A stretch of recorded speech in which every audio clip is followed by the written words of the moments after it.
All right, over the weekend, I spent my time, all of my time, playing a lot of Pikmin 4. I've been, streaming this. I've played it on and off stream. I've finished the main campaign. I don't know if it's how we're classifying it because the credits have rolled, right? The way it looks is that like what I'm on now is the post game, and that's 100% completion. I imagine most fans will kind of do what they did with Pikmin 2 and kind of like say 100% completion is the real beating the game because the main game is so short, so easy, and so simple that I don't think there's really any other way to quantify it. But like, I do think at this point, like, I have a pretty good understanding of what the game is, what it's about, what you're supposed to do, the gameplay loop, the flaws, and the positive aspects. And it's a sequel to Pikmin 2, for better or for worse, right? If you're a fan of Pikmin 2, if you like the caves, if you like the general design decisions, uh, like I think you'll be reasonably happy. But like for me personally, someone who puts Pikmin 2 on the top 10 worst Nintendo games ever lists, right? Someone who like despises Pikmin 2, this game is just a mark is an improvement. Right, it is better than Pikmin 2 in every single way. The caves are better designed. There's better balance. There are better overworlds. There's better areas, better mechanics, better explorations. Like it's more fun to find caves and to explore them and to like navigate the overworld and to do this, and this. Like there is a lot of positive things to say about Pikmin 4, but I think there is no denying that this game is a massive step down from Pikmin 1 and 3, right? Like I have spent like an insane amount of time going back and playing Pikmin 1 and 3 over the past couple of years, especially Pikmin 1, on the re-release on Switch. I have played through that game 100% through like 6 times, right? I stopped on my 6.5 playthrough, and I know I'm going to go back and like finish it eventually, but for now I'm just kind of taking a break from it because a new Pikmin game came out, right? But I know when I finish Pikmin 4, when I 100% complete everything and like everything's done, like I'm gonna just go back to Pikmin 1 again. I'm gonna go back to Pikmin 3 because those are the games that really encompass what Pikmin should be about. It isn't about exploring caves, it isn't about like fighting monsters, it isn't about like, finding treasure. It's about basically exploring like a diverse, dangerous overworld with your Pikmin in an environment that is hostile to them, right? Like Pikmin 1 and 3 like really feel like an organic, natural environment full of like predators that like are coming after Pikmin, and it feels unique, it feels distinct, it feels like really fresh. And I think Pikmin 2 and 4 really very strongly completely missed the point of what this series should be about. Like I think Pikmin 4 doesn't really respect your intelligence like at all, right? Like there is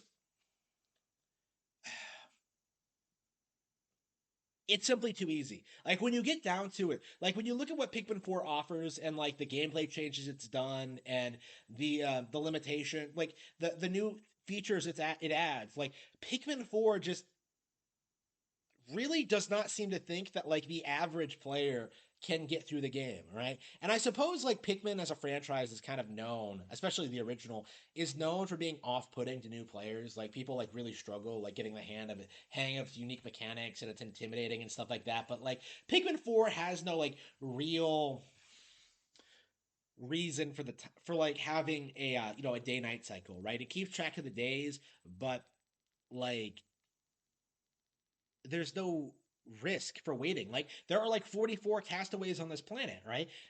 None of them none of them are at any risk of dying. There's no risk of like losing them, no risk of like losing content. There's no rush, there's no pressure. That it doesn't really feel like a group of adventurers going down to this alien planet, with all these other people and like saving them, right? Like it doesn't feel like there's any real great weight or gravity to it. Like it just feels kind of contrived, right? Purely for like the sake of the casuals, right? Pikmin get thrown around, right? All the time in fighting, right? In previous games, I think there were plenty of times where like getting hit by boulders or like getting thrown off by an enemy or crushed would have resulted in death. But like Pikmin are so overpowered in this game, right? Like if you have like a reasonably sized team, and like reasonable, I mean like 30 Pikmin total, like you're gonna stop like anything you cross. Like Like there is just no real sense of like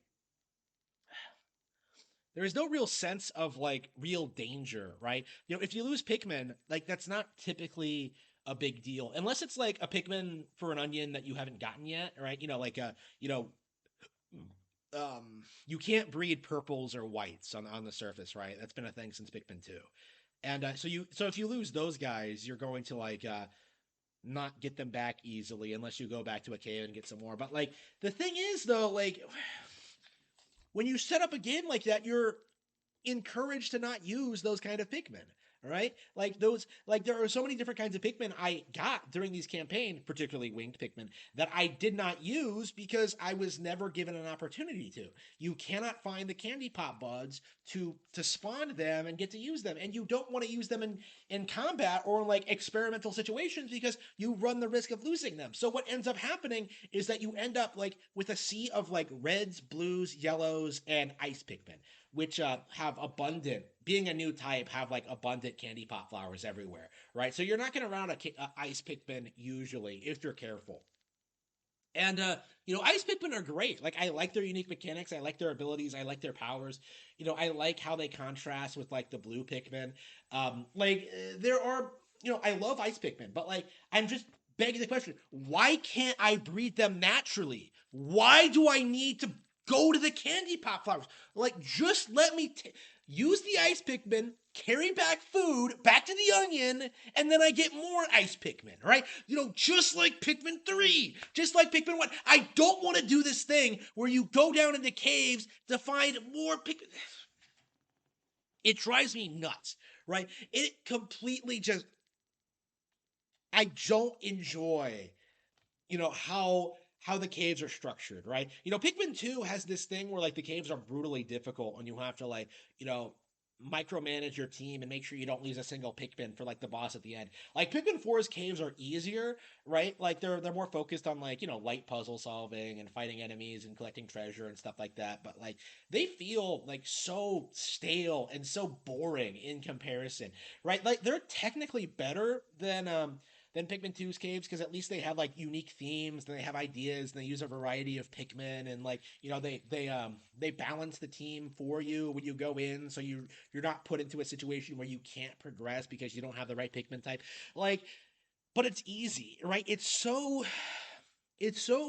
gives you so much leeway in like in how in how you it gives you so many like the game allows you to make so many errors. It almost feels like you're not playing the game at all. Like it almost feels like it's playing itself, right? It's so straightforward, and I just don't. I feel a strong like I feel like with this game they really wanted to make like Breath of the Wild but with Pikmin, right? You have these big open world environments. You have like these caves that are also pretty open. Like you have Pikmin wandering around like the biggest space they've ever been in, but like there are no enemies, there are no obstacles, there is no like adversity. Like it's just you.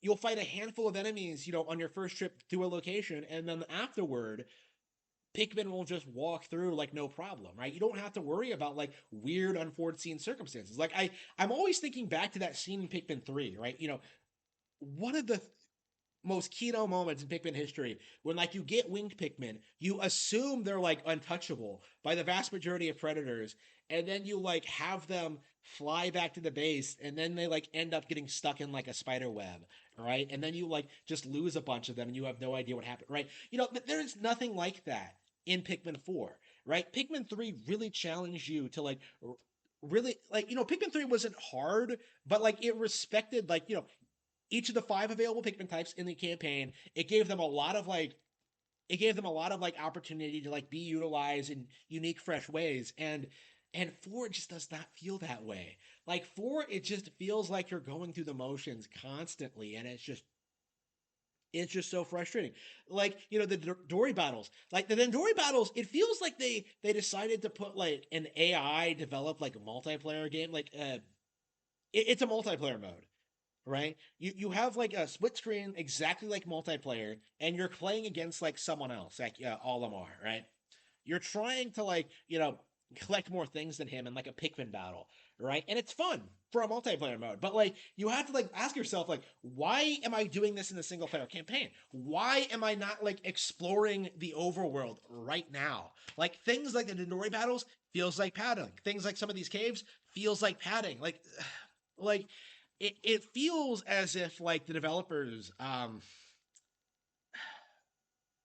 they really wanted to make a game that would be appealing to younger players, right? They really wanted to make something that was like, would simplify the gameplay and be more be more like accessible, right? Like they casualized it. And Pikmin, I think, is a franchise that 100% should never have been casualized, right? Like I'm the sort of person who was upset at Pikmin 2 for like getting away from the from not like for not keeping the time limit, right? Because that goes against the spirit of the original game, right? You are on a time limit, right? You do have to do this before you run out of time, and it's like it's intense, it's hard. As a kid, I wasn't able to do it properly. I was intimidated by it, but eventually, when you do get through it, when you do start getting better at the game, when you come back through repeat playthroughs and keep getting better and better and better, and keep experimenting and keep like optimizing your runs, like you realize that Pikmin 1 is one of the best games ever made, right? Like it really is a truly novel, unique experience that you're not going to get anywhere else. And with Pikmin 4, it feels like a generic action game in a lot of respects, right? There is no optimization. There is no room for growth or experimentation or like growing as a player because everything just comes so easily. Like I really don't think I'll play this game again for quite some time, if ever. Like it's really one of those things where I'm just like, I'm happy I played the game. I certainly don't think it was bad, right? Like, this is something I really need to emphasize is that although I am disappointed in the game, it's not nowhere near as good as I thought it was going to be. Like, I still really enjoyed it, right? Like, it's a solid 25-hour playthrough, right?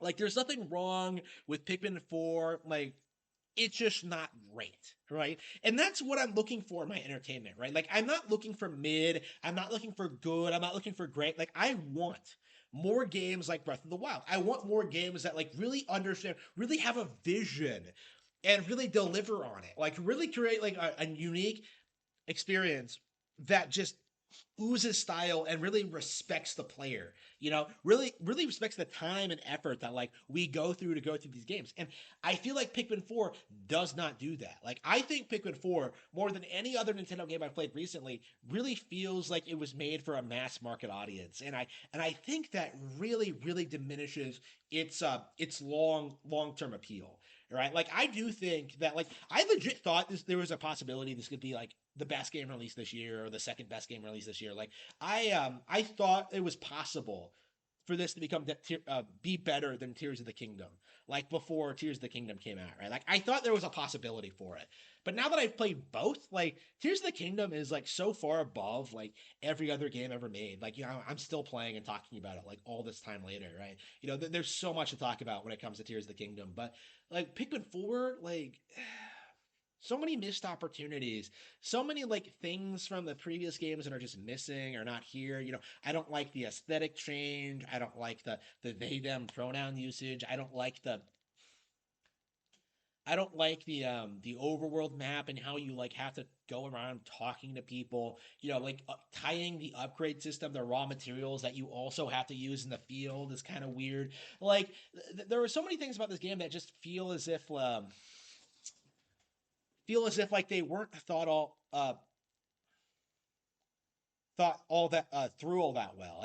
And I have to wonder if it's possible that like we might be getting a hard mode like through DLC or something. Like I think it's possible we might get an update with a mission mode or something down the line. I could definitely see it. It does kind of feel as if like when it comes to like extra content, this game is kind of lacking compared to other games, even though the single player campaign is great. So it might be possible that this game might have like some DLC um attached to it at some point. Pikmin 3 had DLC, so I think it's possible we might get a mission mode. And one of the big reasons Pikmin 3 is my favorite Pikmin game is the stellar mission mode. So it's possible if like they put out like a top tier mission mode with like that really fixes my problems with this game and like really focuses on like optimization and really focuses on the things I enjoy about Pikmin instead of just making like a better Pikmin 2.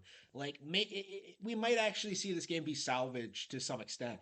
But like as it stands right now, the game is, I think, the big Nintendo disappointment of the year, right? Like looking at this, like playing this game and experiencing it, like I don't think this is the kind of feeling I got when like I played Twilight Princess for the first time. When like I was expecting one of the best Zelda games ever made, right? And I just got like an average one, right? And that was like such a crushing disappointment for me. Someone who spent like years anticipating this release, expecting this to be the next Ocarina of Time, and getting something that was just kind of mid, right? I had to wait like another decade for Breath of the Wild to come out and like finally be the game that like I thought Twilight Princess was going to be to begin with. But like I I hope this isn't the last Pikmin game. That's kind of my thought on this. Is going into this, like I really strongly anticipated this would be like the final Pikmin release, right?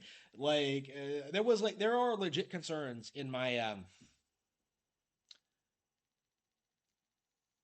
the community, I think, that like Pikmin 4 might not get like a sequel, considering Miyamoto probably isn't going to be around in the next decade. Like he's going to retire or die, and then like Pikmin's going to fall by the wayside. Because a big reason why these games have been like so supported over the past 20 years is because Miyamoto has been such a fan of the property. And like I agree, like I agree that Pikmin is very very special, but like at the same time, like I don't think everything needs to have mass market appeal. Like I think Nintendo should be regularly putting out these smaller, lower budget games with unique, interesting ideas that just captivate individuals, right? Like I think Pikmin 1 and 3 were like stellar top tier games that really knew what they wanted to be and really delivered. And I think like the team doesn't need to like make Pikmin into a franchise. I think they probably should have worked on the next big thing. I think they probably should have like, made another kind of game, right? Like maybe that was probably where their time and money and energy should have gone over the past 10 years instead of like trying to make Pikmin popular, right? Like I would rather Pikmin be good. I would rather it be special to me than to be accepted by the masses, right? Like I really value Pikmin 1 and 3. I'm always going to like defend and love those games, but like Pikmin 4, like I think it is in spite of all of its positive attributes, in which there are quite a few, I do think when all is said and done, I think of this game as a mild disappointment.